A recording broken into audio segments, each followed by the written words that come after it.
Look, I want to start with the reports about the Prime Minister's inner sanctum, which, as I mentioned, includes Penny Wong and Katie Gallagher.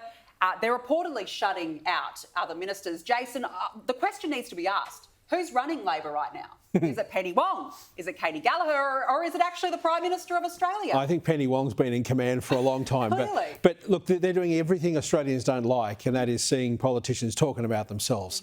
And I don't think this mob get the message. You spent a lot of last year talking about a vote on something which Australians didn't want to have and ended up showing you they didn't want to have. And now we're talking about the problems within.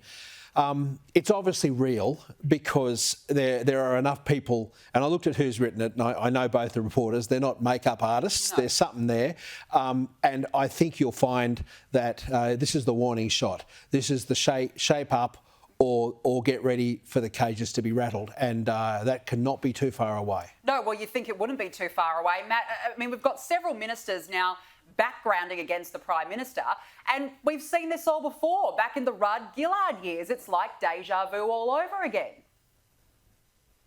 Well, you're right, Danica. It's not so much the details of these reports. I mean, there's always tensions among cabinets and ministers about decisions and how they're made. The revealing fact here is the leaking of it, the backgrounding of it, as you say. And there's obviously people very upset to do that. And I think they're under pressure. I think this government's under pressure because their voters are under pressure.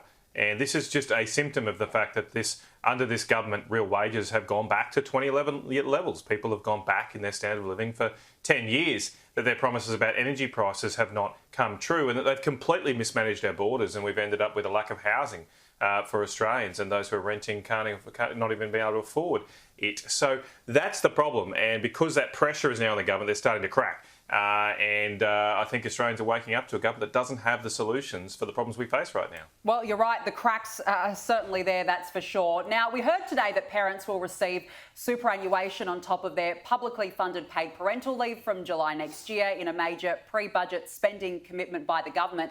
Jason, it's designed to win over female voters. Do you think it'll work? I think, weirdly, I think it's an important thing, this. I guess, I speak from some personal experience. My wife chose to be out of the workforce for 6 years to bring up our kids when they were little. And we now notice the enormous impact on her superannuation. I mean, the reality of our situation is we've got to stay married. That's the reality of it. But the funny thing about this is I look at it and I think you're going to sort of say, well, this is a good thing, and there probably will be some women who will think it's fantastic and whatever else. The super funds have to do their bit. They actually have to commit to not eat away the funds. And, these are union super funds in many times. They've got to learn to stop eating the funds like it's going out of style. Yeah. That'd actually be a far better thing, because what I noticed is that when the money going in stops, the funds coming out don't. Yeah. And that's got to be the problem. But I look at this $200 million. All right, what are you going to cut? Because last time I looked, Australia ain't in a good way financially right now. And what are you going to cut to be able to afford this? Yeah. Because we can't just keep pulling it out of the drawer and throwing it on the table, which seems to be the approach of government and has been for the best part of the last decade, unfortunately. Yeah, you think it's going to make quite a dent in the budget, that's for sure. Well, $200 million, I mean, it is a lot of money. I mean, it's a big lot of money. Yeah, no, it certainly is. All right, well, let's move on, because Tony Burke, or as I like to call him, Travel on Your Purse Tony, is being lashed for his $57,000 four-day US trip, and rightly so. Now, this latest criticism from former Speaker of the House, Bronwyn Bishop, who says Burke led calls for her to resign in 2015 after she spent $5,200 in taxpayer funds on a helicopter trip. Matt, not only did Bronwyn repay that money, but she didn't spend $57,000 of taxpayers' money. Yeah, I reckon it probably would have been cheaper for Tony to take the chopper over to the US. That might have saved some money. I don't get how... It just doesn't add up to me. I think an explanation is deserved about, apparently, from what I read, only 2 flights were associated with this trip, and obviously business class, but that just doesn't add up. And so what happened here? Were they booked at the last minute? Did they not check different prices? I mean, the taxpayers deserve to have value for money. I don't begrudge ministers travelling overseas. I support it. We've got to make sure that we sell and market our country on the world stage, but they still have to spend your money responsibly, and that clearly doesn't seem to have been happened here. And just like Bronwyn had to, I think Tony should make a full explanation to the Parliament. Oh, totally. Do you think that pay from your purse, Tony needs to pay it back? Well, I look at relativity here, right? We've had 3 days of Peter Dutton spent his own money to fly to Gina Rinehart's party and fly back. He spent his own money. We've got 3 days of media coverage out of it. This deserves more than 3 days. Will it get it? And this is the Canberra Press Gallery test. If you thought that was a big story, this is a huge story. And I'll be interested to see if it survives the 3-day test. Some didn't even touch it. Some media didn't even touch the story. Well, what does that tell you? Well, it tells you that probably a lot from the government-funded media agency. They kind of think that the public should pay for everything anyway. Yeah, So, well, that's an absolute fair point.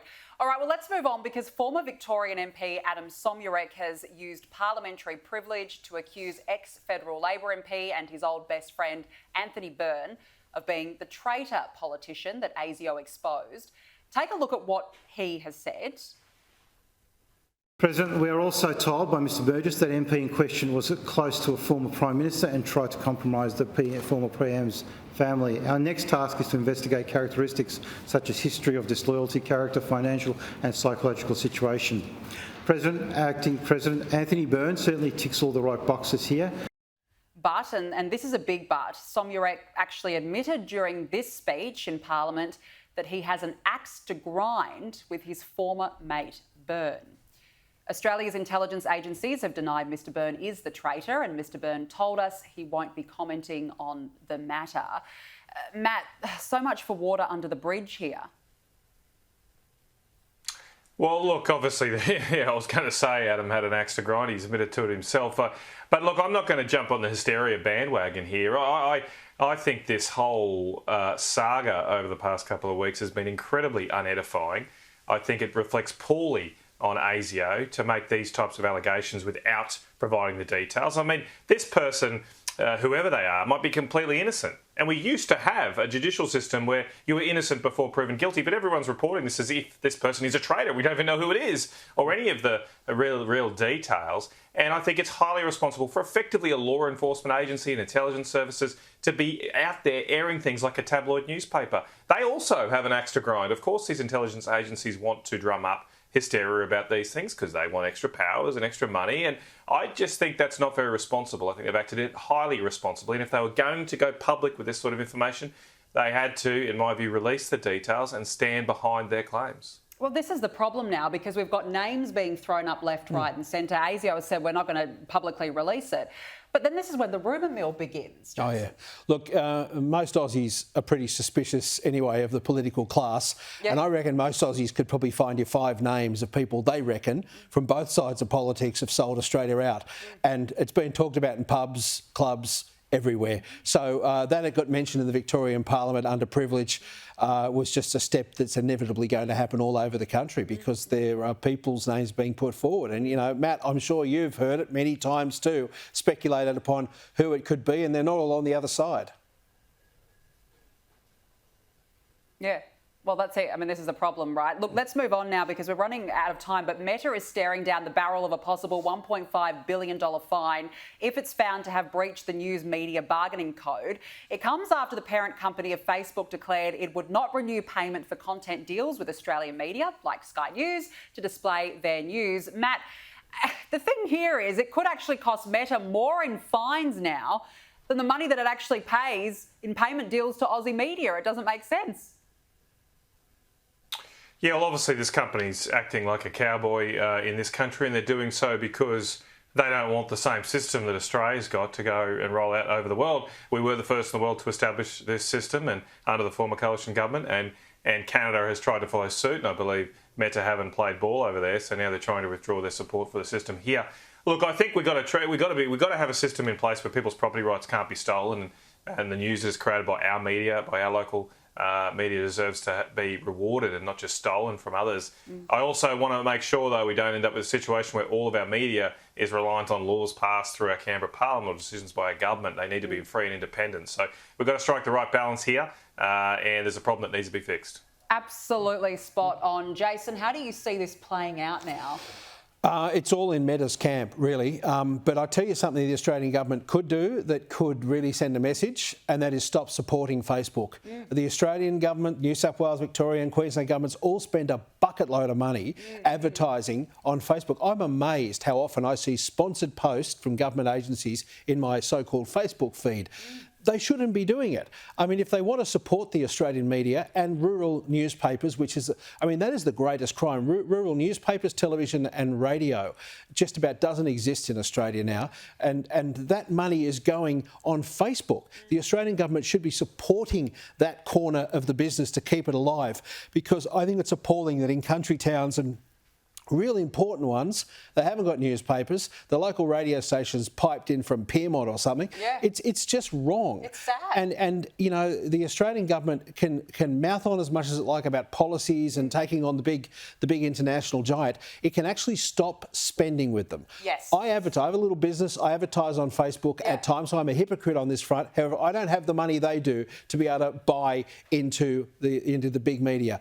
No. It's an effective way of advertising for sure, but at the same time, if you want to be principled about it, and they're trying to be principled about this, don't support them. No, fair enough. Time to make a stand. Yeah. Absolutely. Now, I want to end on some really sad news, some tragic news. The son of ex-MP Joel Fitzgibbon has died in an ADF parachute exercise gone horribly wrong. Lance Corporal Jack Fitzgibbon was conducting a routine training drill when his parachute failed to open last night. Matt, this is just awful, awful news. It's heartbreaking, extremely heartbreaking. It's hard to know what to say to Joel and his family, but there's a lot of people in the broader parliamentary environment thinking of him. The messages have flown thick and fast among people just shocked at this news. But Joel is a patriot, a great Australian, and he's released a lovely statement in the circumstances about the sacrifice that his son's made serving our nation. And now all of our prayers and thoughts are with him and his family, and hope they get through these very difficult times. Yeah, absolutely. It's just such a sad story. Matt and Jason, thank you so much for joining us on the panel this evening.